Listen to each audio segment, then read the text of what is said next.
하나님께서 오늘 주시는 말씀은 신약성경 에베소서 1장 20절로 23절 말씀입니다.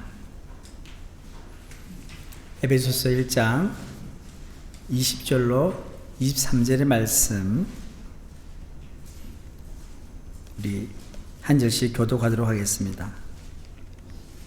그의 능력이 그리스도 안에서 역사하사 죽은 자들 가운데서 다시 살리시고 하늘에서 자기 오른편에 앉히사 모든 통치와 권세와 능력과 주권과 이 세상뿐 아니라 모든 세상에 모든 영광을 뛰어나게 하시고 또 만물을 그의 발 아래 복종하게 하시고 그를 만물 위에 교회의 머리로 삼으셨느니라.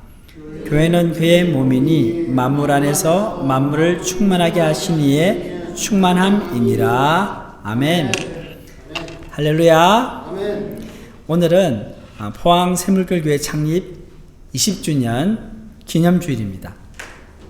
20번째 교회 생일을 진심으로 축하합니다. 우리 앞뒤 좌우에 있는 분들 서로 얼굴 바라보시면서 자, 인사하겠습니다. 축하합니다. 축하합니다. 예.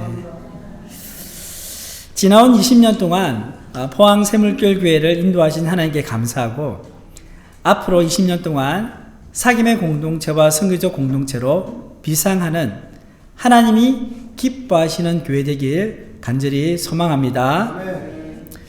성도 여러분, 교회란 무엇입니까? 건물입니까? 사람들이 모이는 모임입니까? 교회라는 단어는 헬라어로 에클레시아라고 합니다. 자, 에클레시아의 원래 의미는요, 불러내다입니다. 불러내다. 그래서 교회란 하나님이 세상에서 불러내어 구원하신 거룩한 무리를 말합니다. 그러므로 교회는 하나님의 백성이며 그리스도 안에 있는 자들을 가리킵니다. 그렇다면 여기 이 자리에 예배를 드리고 있는 저와 여러분들이 바로 교회인 것입니다. 흔히 우리는 교회에 간다는 말을 자주 합니다. 나 교회 간다. 너 교회 가니? 여기 교회 간다는 것은 예배당에 간다는 뜻이죠. 그죠? 우리는 무의식적으로 교회와 예배당을 혼용해서 사용하지만 우리가 꼭 기억해야 할 것은 교회는 이 건물이 아니라 바로 예수 그리스도를 믿는 우리 자신이라는 사실을 잊지 말아야 합니다. 그래서 우리가 교회를 생각할 때 무엇이 떠올라야 할까요? 건물일까요? 아니죠. 예수님을 함께 믿고 있는 성도들을 떠올려야 할 것입니다. 여러분은 교회를 생각하면 어떤 장면이 떠오르십니까? 성도들과 함께 예배당에서 찬양하고 기도하고 말씀을 들으며 은혜를 받았던 장면이 떠오르십니까? 주일학교 시절 선생님과 친구들과 함께 분방 공부하고 즐겁게 놀았던 장면이 떠오르십니까? 아니면 초신자 시절 나를 사랑으로 섬겨주셨던 구역장님, 목자님, 선생님이 떠오르십니까? 제가 교회를 생각할 때 먼저 떠오르는 게 있어요.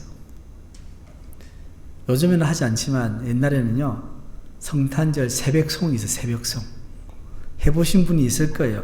새벽송. 제가 청소년 시절 성탄절 새벽에 제가 시골에서 교회를 다녔거든요. 제 아버님이 시골에서 목회를 하셨는데 이 새벽에 경운기를 타고 성도님들의 집을 찾아가서 새벽송을 불렀던 장면입니다. 경운기 엔진 소리가 얼마나 시끄러웠는지요. 지금도 그때를 화생해 보면 그 소리가 귓가에 울리는 것 같습니다. 그리고 덜컹거리며 달리는 경운기 위에서 차가운 칼바람을 피하려고 고개를 푹 숙였던 제 모습이 떠오릅니다. 지금 생각하면 어떻게 그렇게 했을까 싶은데 그 당시 새벽송 돌면서 교회 친구들과 함께 했던 시간은 정말로 아름다운 추억으로 제 마음속에 남아 있습니다. 그때를 생각하면 제 마음속에 행복감이 마음속에 차오르는 것 같습니다. 그런데 성도 여러분, 교회를 생각하면 항상 좋은 기억들만 있습니까? 아마 그렇지 않을 것입니다. 교회에 대한 나쁜 기억들도 떠오릅니다. 그 나쁜 기억들도 모두 함께 신앙생활했던 성도들과 관계에서 생긴 것입니다. 흔히 교회에서 상처받았다고 말하지 않습니까? 교회 와서 걸어 다니다가 넘어져서 다친 상처를 말하지는 않죠.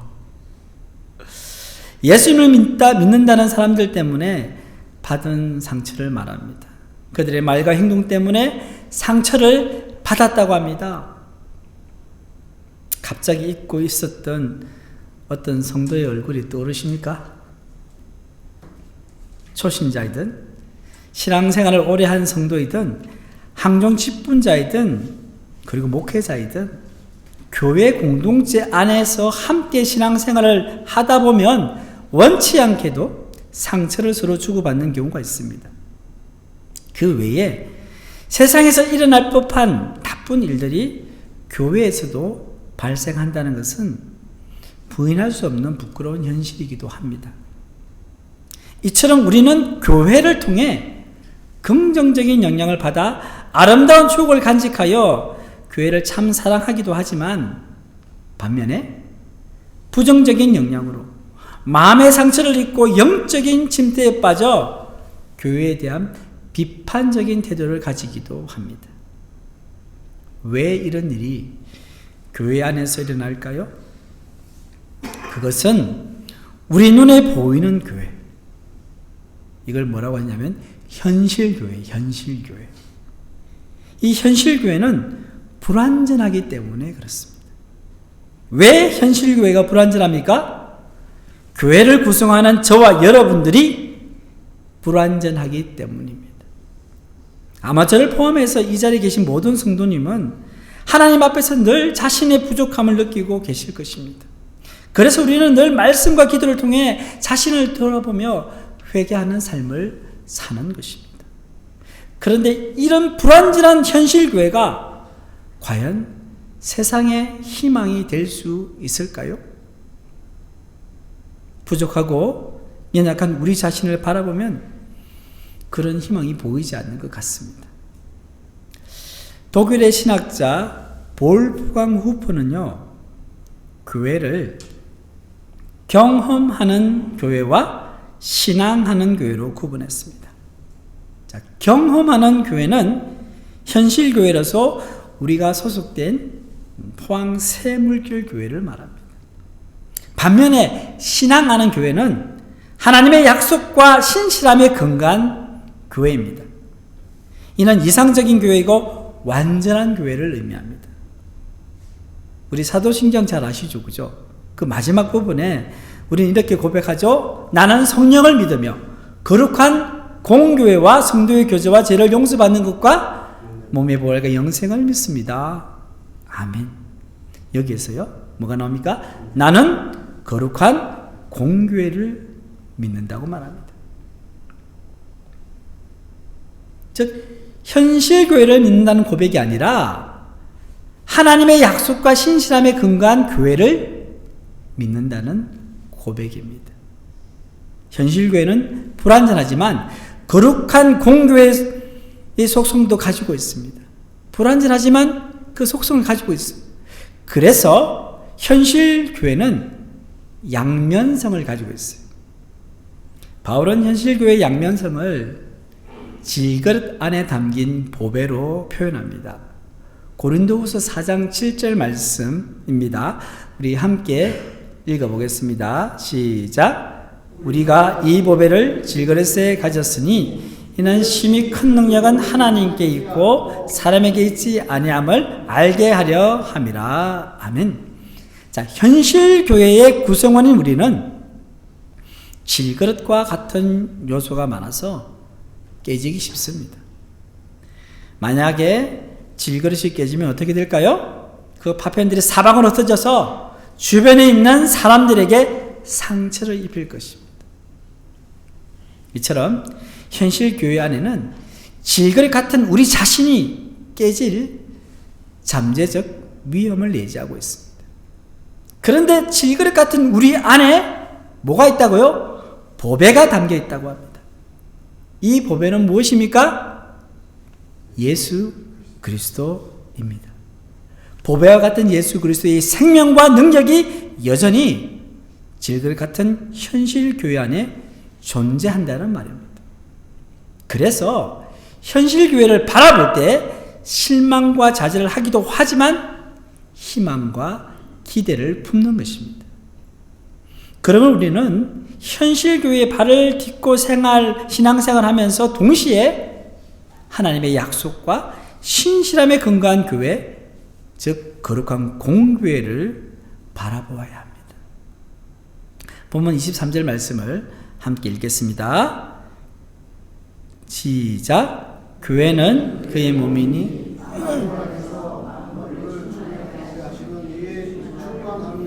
아멘. 교회는 그의 몸이니 만물 안에서 만물을 충만하게 하신 이에 충만합니다. 자, 여기서 바울이 말하는 교회는 현실 교회가 아니라 신앙하는 교회, 거룩한 공교회를 의미합니다.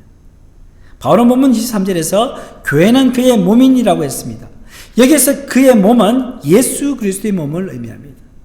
교회가 예수 그리스도의 몸이라는 믿음의 고백이 중요합니다. 예수 그리스도의 몸이 교회라는 것. 왜냐하면 교회가 그리스도의 몸으로서 세상 가운데 존재할 때 세상의 유일한 희망이 될 수 있기 때문입니다. 교회가 그리스도의 몸이라면 교회의 머리는 당연히 예수 그리스도입니다. 몸이 머리의 명령을 받아 일사불란하게 움직이듯이 교회도 예수님의 명령을 따라 이 세상 속에서 하나님 나라를 이루어 가야 합니다. 그러므로 교회는 예수님이 이 땅에 오셔서 시작한 사역을 계속 실천하는 그리스도의 몸이 되어야 합니다. 이런 의미에서 교회는 그리스도의 성육신의 연장이다라고 말할 수 있습니다. 여러분 약간 어려운 말 같은데요. 좀 쉽게 풀어보면 다음과 같습니다. 성육신의 연장이란 예수님이 이 세상에 하셨던 사역을 그대로 이어받아서 하는 것을 의미합니다. 예수님이 하신 사역을 연장이니까 우리도 받아서 계속 하는 거예요. 그렇다면 성육신 하셨던 예수님의 사역의 핵심이 무엇입니까? 그것은 하나님 나라입니다. 마가복음 1장 15절 말씀 우리 함께 읽겠습니다. 시작. 때가 찼고 하나님 나라가 가까웠으니 회개하고 복음을 믿으라. 아멘. 자, 이 말씀은 예수님께서 공생의 사역을 시작하시면서 가장 먼저 선포한 말씀입니다. 예수님은 하나님 나라를 선포하셨을 뿐만 아니라 하나님 나라를 이 세상에 가지고 오셨습니다. 그리고 예수님은 자신의 삶을 통해 하나님 나라가 구체적으로 어떤 것인지를 보여주셨습니다. 예수님께서는 회개하고 복음을 믿는 사람은 누구나 하나님의 백성이 될 수 있음을 친히 자신의 삶으로 보여주셨습니다. 마가복음 2장 15절의 말씀입니다. 함께 읽겠습니다. 그의 집에 앉아 잡수실 때에 많은 세리와 죄인들이 예수와 그의 제자들과 함께 앉았으니 이는 그러한 사람들이 많이 있어 예수를 따라 밀으라. 아멘. 여기서 그의 집은요, 나중에 예수님의 제자가 된 세리 마태의 집을 말합니다. 그 당시 유대인의 문화적 상황에서 볼 때 세리는 매국노였습니다. 그래서 상종할 가치가 없는 사람이었습니다.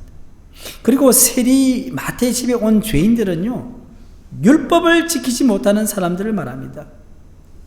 그들은 대부분 하루하루 먹고 살기도 힘든 사회적 약자들이었기에 엄격한 율법 준수는 그들에게는 사치스러운 일이었습니다. 그런데 이처럼 사회에서 멸시와 천대를 받았던 세리들과 죄인들이 예수님과 함께 먹고 마셨다고 합니다. 어떻게 이런 일이 가능했을까요? 그것은 예수님이 늘 긍휼의 마음을 가지고 자신을 따르는 무리를 바라보셨기 때문입니다. 마태복음 9장 36절의 말씀입니다. 함께 읽겠습니다. 무리를 보시고 불쌍히 여기시니 이는 그들이 목자 없는 양과 같이 고생하며 기진함이라. 아멘. 무리를 향해 긍휼의 마음을 가지신 예수님은 그들을 외모로 판단하지 않으시고 그들의 영혼을 꿰뚫어 보셨습니다.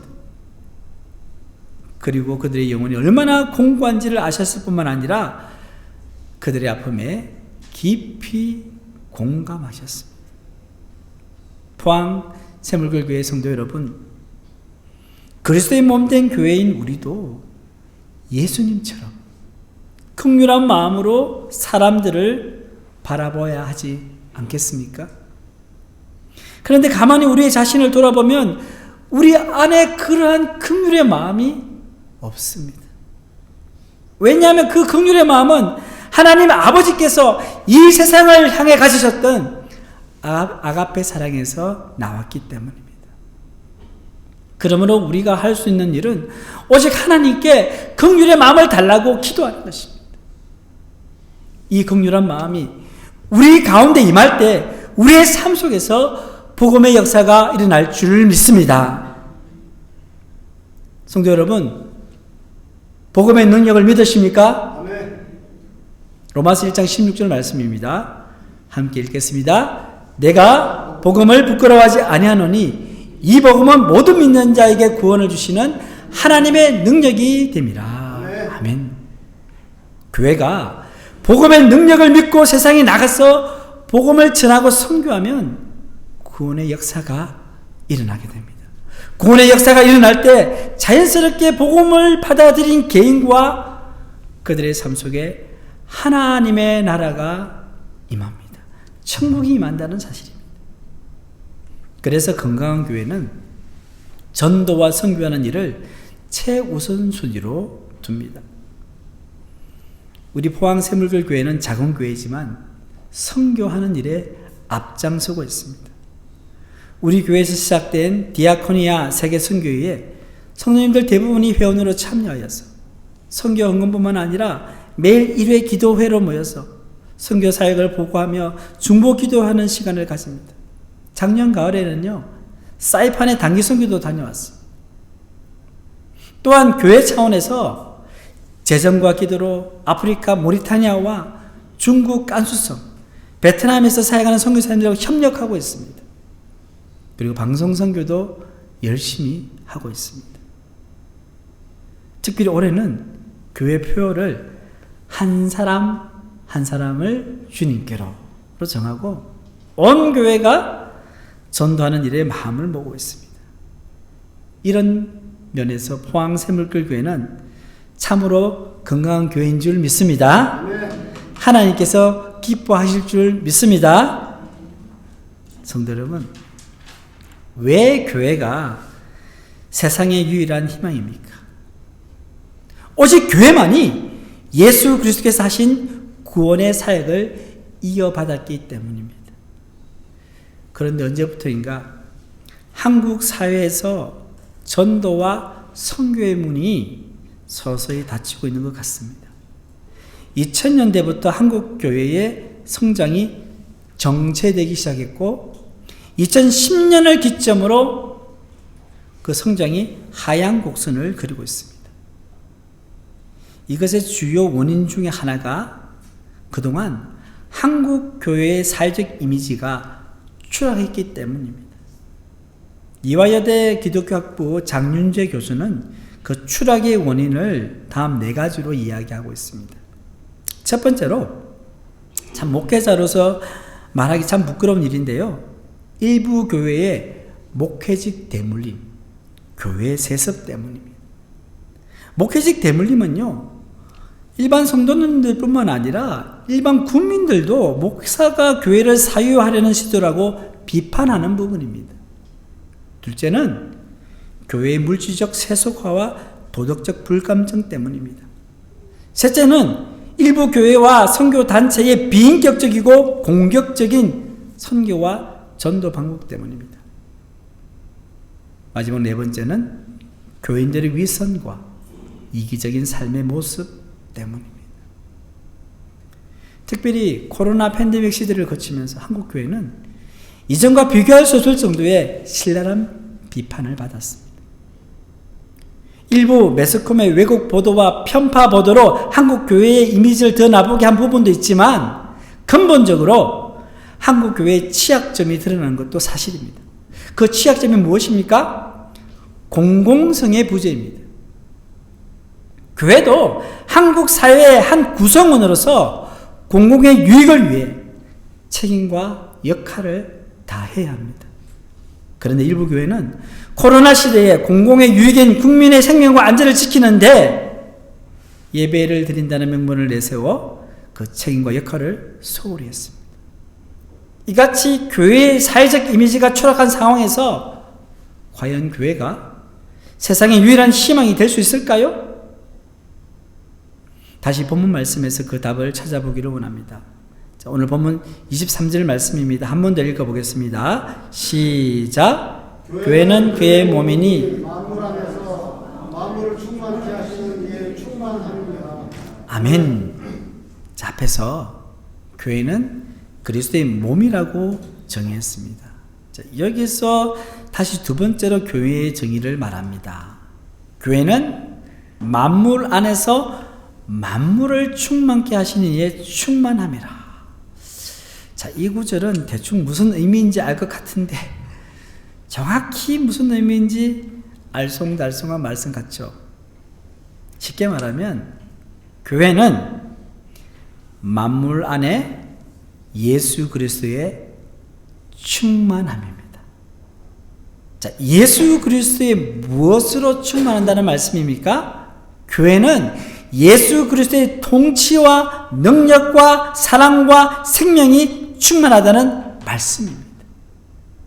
그래서 우리는 교회에서 하나님 나라, 즉 천국을 경험할 수 있는 것입니다. 그리고 교회를 통해서 세상 속에 하나님 나라를 실현할 수 있는 것입니다. 그런데 한국 교회의 사회적 이미지가 날개 없는 새처럼 추락하는 이유가 무엇입니까? 그것은 한국 교회가 예수님으로 충만하지 않기 때문에 그렇습니다. 교회가 예수님으로 충만하지 않으니 세상적인 가치와 방법이 그 빈 곳을 채우고 있는 거예요. 엉뚱한 것이 교회 안에 들어온 거예요. 포항 새물골교회 성도 여러분, 어떻게 하면 다시 한국 교회가 세상의 희망으로서 어두운 바다와 같은 세상을 비추는 등대로 우뚝 설 수 있을까요? 그것은 교회가 예수님의 통치를 온전히 받아들일 때 가능합니다. 머리 대신 예수 그리스도의 다스림에 온전히 순종할 때 교회는 다시 복음의 능력을 회복하여서 세상 속에서 빛과 소금의 역할을 감당할 줄 믿습니다. 성도 여러분, 교회가 세상의 유일한 희망이라는 사실을 확실히 믿고 있지만 때때로 아픔과 고통이 만연한 타락한 세상을 바라볼 때 과연 우리가 무엇을 할 수 있을까 하는 의심과 두려움에 휩싸이기 쉽습니다. 이럴 때 우리는 예수님의 음성에 귀를 기울여야 합니다. 여러분, 오병이어의 기적 이야기 아시죠? 예수님께서 저 수많은 무리들을 보시고는 제자들에게 이야기합니다. 너희가 먹을 것을 주라. 그때 제자들은 그 말씀을 듣고는 얼마나 난감했는지 모릅니다. 어떻게 저 많은 사람들에게 먹을 것을 줄 수 있을까? 그렇게 난감하는 제자들에게 예수님께서 이렇게 말씀하셨습니다. 마가복음 6장 38절 말씀입니다. 함께 읽겠습니다. 이르시되 너희에게 떡 몇 개나 있는지 가서 보라 하시니 알아보고 이르되 떡 5개와 물고기 2마리가 있더이다 하거늘. 예수님께서는 제자들이 가지고 온 오병이어로 5,000명을 먹이시고 12 광주리를 남기셨습니다. 무엇을 뜻합니까? 있는 것을 가지고 섬기라는 거예요. 네가 있는 것을 가지고 섬기라는 거예요. 성도 여러분, 중요한 것은 믿음을 가지고 자신이 가지고 있는 것으로 세상을 섬기는 것입니다. 아무리 보잘것없는 것이라 할지라도 예수님의 손에 붙들리면 놀라운 기적이 일어날 줄 믿습니다. 성도 여러분, 서서평 선교사님을 아십니까? 자, 그녀의 본명은요, 엘리자베스 쉐핑입니다. 쉐핑. 아마 이 쉐핑이라는 이름에서 아마 서평 이렇게 나온 것 같아요. 1912년도에 한국에 왔어요. 22년 동안 예수님을 따르며 섬김의 삶을 살았던 독일계 미국인 선교사였습니다. 그녀의 별명은요, 조선의 작은 예수였습니다. 그녀는 결혼도 하지 않고 간호사로 전라도 광주를 거점으로 선교 사역을 감당했습니다. 그 당시 미혼모, 고아, 한센인, 노인, 노숙인 등을 할 것 없이요, 가난하고 병약한 사람들을 소부살폈습니다. 그래서 그녀의 별명이 또 있습니다. 나 환자들의 어머니라 불렸습니다. 그녀는 여성에게 교육의 기회를 제공하였고요, 학교를 세우고 간호협회를 조직하고 나 환자들을 돌보기 위해서 애양원 기초를 만들었습니다. 그녀는 된장국을 먹고 한복에 검은 고무신을 신었습니다. 그녀는 자신의 시신마저 의학용으로 기증했습니다. 시신을 해부해보니 영양실조였다고 합니다. 54세의 나이로 세상을 떠났을 때 그녀에게 남은 것은 담요 반장, 강냉이 가루 2옥, 동전 7개가 전부였습니다. 그녀의 부고를 듣고 친구들이 달려갔습니다. 시신을 수습하는데 그녀의 침대 머리맡에 이런 글이 적혀 있었습니다. 영어로 not success but service. 성공이 아니라 섬김이다. 서서평 선교사님도 예수님의 말씀대로 자신이 가진 것을 가지고 섬김으로 평생 수많은 오병이어의 기적을 경험했습니다. 그녀가 섬김이 아니라, 성공이 아니라 섬김이라는 저명으로 신실하게 선교사의 사명을 감당할 수 있었던 것은 예수님으로 충만한 삶을 살았기 때문입니다. 서서평 선교사님 한 사람을 통해 한국교회에 이루 말할 수 없는 아름다운 복음의 열매가 맺혔습니다. 그리고 선교사님은 자신의 모든 것을 다 바쳐서 영적으로 암울했던 한국 땅을 밝히는 희망의 등불로 사셨습니다. 사랑하는 포항샘물길 교회 성도 여러분, 교회가 세상의 유일한 희망임을 믿으십니까? 네. 교회가 세상의 희망이 되기 위해서는 이 자리에 예배를 드리고 있는 성도 여러분 한 사람 한 사람이 세상의 희망이 되어야 합니다. 왜냐하면 여러분 한 사람 한 사람이 한국교회이기 때문입니다. 우리가 한국교회를 비난할 필요가 없어요. 내가 한국교회, 내가 한국교회. 한 사람이 중요합니다. 포항샘물길 교회도 하나님으로부터 부르심을 받은 바로 그 한 사람이 있었기 때문에 20년 전에 창립될 수 있었습니다.